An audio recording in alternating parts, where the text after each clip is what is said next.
This is Blondie for the Happy Hour with SSN ATL here at Apache Cafe for Express Yourself, and I am here with. Real man. We're talking about dating in Atlanta. Okay. Do you date in Atlanta? Nah, I'm really happy married. Oh, okay. So we ain't gonna get nobody in trouble. We can't have nobody coming after you. You right? Okay. So when you were dating, past tense. I was bad. Okay. So what was a first date pet peeve for you? Like a big turnoff for you on a first date? Not being real. Like, you gotta keep it 100. Like, if you go on a date with me and you eat sloppy at home, you gotta eat sloppy with me. I kid you not. Don't be at home and then when you get with me, like, nah, you gotta keep it 100. It wouldn't turn you off though with her licking her fingers and burping and all. I need that. That mean you 100. I mean, I could accept that. And I mean, later on, if we get serious, like, you do that? You know what I mean? You saw it earlier. Right. You know what I mean? I could see it earlier. I could accept it. The breath, her breath. She gotta, if her breath stinks, that's it. I definitely think that it's very important to be confident. So if I'm coming across somebody who's, feeling a little, not giving that good vibes, good energy, that's definitely exactly. Bad posture. Exactly, it matters. When a woman it's just like really adamant about having children on the first date. So is it because of your hair? They're just like, oh my God, we're going to have such pretty babies. I guess, I don't know. Has anybody ever told you that? Like we're going to have beautiful babies? Yeah, that's actually Was it on the first date? probably before the first date. Do you date in Atlanta? I don't think my husband would appreciate that. Okay. When you were dating. So it's officially no, I do not date in the ATL. But you know what? Funnily, though, my daughter, who's 12 years old, she says that every time that my husband and I go out, if it's not with the children, she does consider that a date. So I'm actually on a date right now, actually, with my husband. Make sure we clarify that. People forcing intimacy, like I'm a very open person and a very loving person, but it takes time to get to know someone.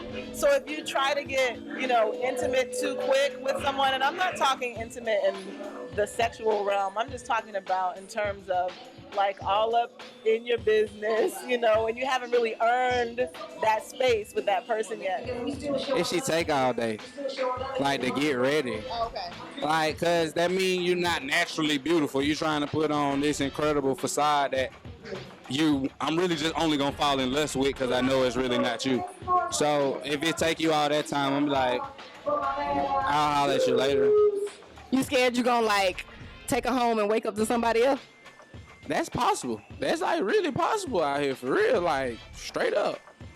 Especially in Atlanta too. Like these girls, I don't know what's going on. The beat your face movement, like all that craziness. That's what I was about to say. You ever woke up to like some eyelashes, a whole face on the pillow?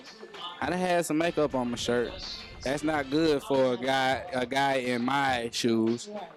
Trying to maintain. Yeah, you know what I'm saying? Like, damn, you just came for somebody. Damn, how you just gonna, you ain't nothing but a dog. I'm like, you supposed to find that out later. You ain't supposed to know that right off the bat. That don't give me no leeway.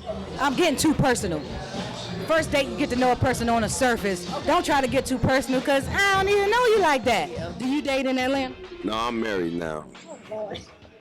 Well, we don't want to get you in trouble, so we're gonna ask about. We're gonna ask about when you used to. We don't want to answer in present tense, past tense, okay? So, what is a first date pet peeve for you? First date pet peeve, if she want me to pay. This Atlanta. You know what I'm talking about? No, I don't know. I just don't like women, before I was married, I don't like women who got a lot to talk about. And I find that a lot. There's a nice package. You know what I mean? You can get the package here. But sometimes it's not much more past that. So a first date pet peeve, like neediness, like just neediness or bad conversation. Like if you're not able to hold a conversation, that's automatic. Like that's an automatic. You have to be with somebody you can communicate with. But just awkward. Like I don't know. Yeah, I would think those are the top two. Like somebody who's needy is just like a turn off, and then communication is everything. What would be a first date pet peeve? Something that would just make you be like, I can't call her back no more. I'm sorry. I can't. If she tell me how much to tip, that happened before. A girl told me how much to tip, and I looked at her like, I'm paying for this. I'm gonna tip what I want to tip. That turned me off. I didn't want to call her never again. What about you? A dating pet peeve. A girl that smokes cigarettes before the date, after the date, just all that smoking is I don't like before the date. I don't. Yeah, it's that smoking. I just can't do it. I just can't do it. I hate it. I'm there. Okay. I don't do drugs. I do not like nicotine. First date pet peeve. I hate talking about like regular stuff like I don't know, like very boring things. I like to say extremes. So I like to go like to the real and so you can't just start off with how was your day. It's like, right. When was the last time you went bungee jumping? Exactly. I want to hear some crazy stuff. I don't want to hear like, boring things. So I hate that. Right. I feel like me and you have an amazing energy. We ain't going nowhere after Apache Cafe. I just got embarrassed on the show, so we're not sharing this on Twitter. You don't want to go on a date, but you're trying to disappear in the back alley after Apache Cafe. I want to take you on a date. Oh, you don't want to take me on a date? Yeah. We're going to continue this off camera, you guys. We're here at Express Yourself ATF.